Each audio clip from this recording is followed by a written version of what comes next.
What they're gonna stop doing is getting into major deals, and they're gonna start going into smaller deals. So then you guys are gonna be knocked out of the water.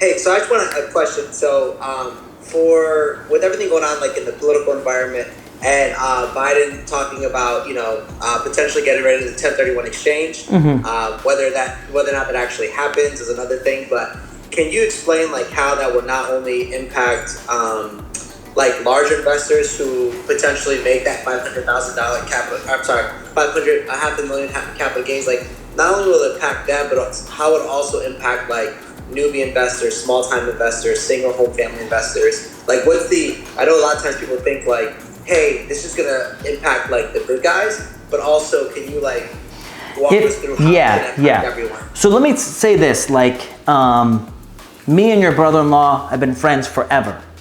And he used to be like a hardcore Republican, and now he's like a hardcore liberal. And for me, none of that matters. It's all economics. And I tell him about certain principles on either side and how it's gonna affect the market. None of that matters for me, because no matter which way it gets cut, I'm gonna find a way to win, because this is my game. I have fun doing this. So if you're talking to someone that this is their game, and you increase their tax bracket for some reason, they're gonna find a way to go into a market that isn't gonna bother them. And that might be where you are right now. So for example, the 1031 exchange is supposed to be limited to say like 500K.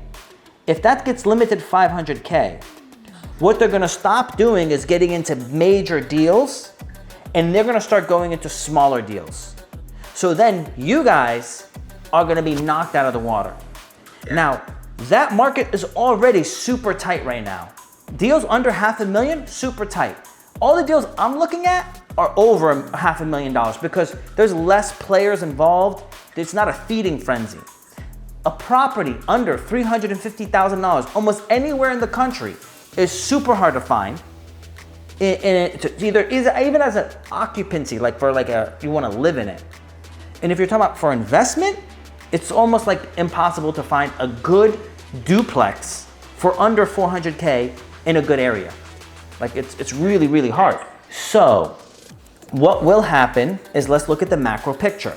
If that happens, all of the big players are gonna go start buying smaller pieces of real estate to avoid the taxes. Because when you get to a certain level, it isn't about making more money. So I have one of my clients, he has a doctorate degree in artificial intelligence, he works for Apple, and he makes a lot of money, over 400K. So he's doing investments now, and he's realizing, because he's new to making this big money, he's realizing, wow, every dollar that I make, 50% of it goes to taxes. And he was really enjoying making more money.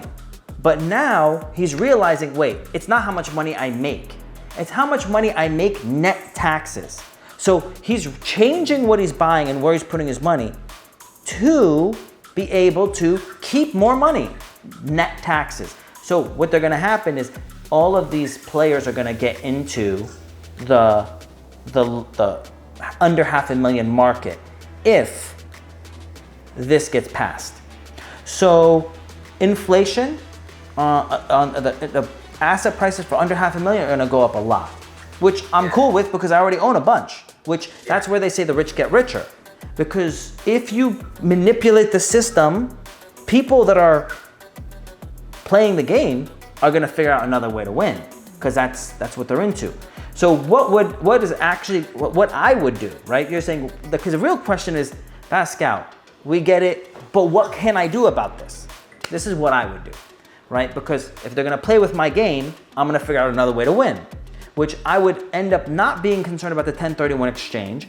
I would then just sell, I'll get hit with the tax and the 1031 exchange, I'll buy another property, I will do a cost segregation model on that property, have a write-off on that that property. So I made tax here. The new property I bought, I do a cost seg model, write off losses, and that losses will write off the gain over here.